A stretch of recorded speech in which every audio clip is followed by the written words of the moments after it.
Helo, siwmai. Enw fi yw Molara a dwi'n lwcus iawn achos dwi'n byw yn Sir Benfro yn y mynyddoedd y Preseli. Dwi'n mor cyffroes i weithio ar y prosiect Cynefin achos mae'r prosiect yn agor. Mae eleni yn flwyddyn arbennig, dwi'n meddwl.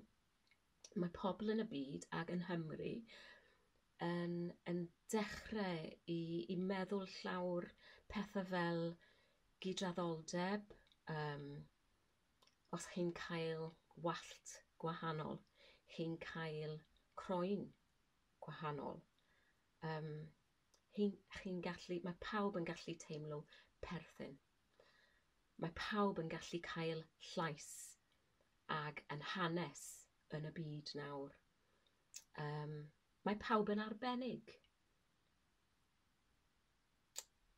Ni waith pa iaith chi'n siarad, ni waith pa lliw eich croen,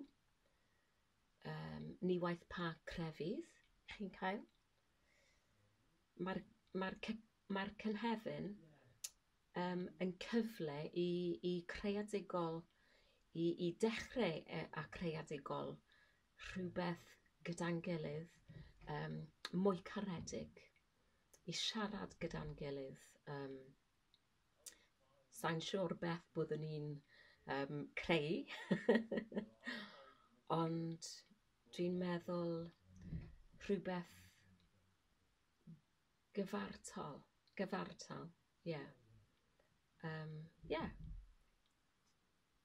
Dwi'n mor hapus iawn i weithio ar Cynefin ac yn wneud rhywbeth arbennig. Gyda pwy? Sa'n siŵr. Ond one world, one people, one Wales, one love.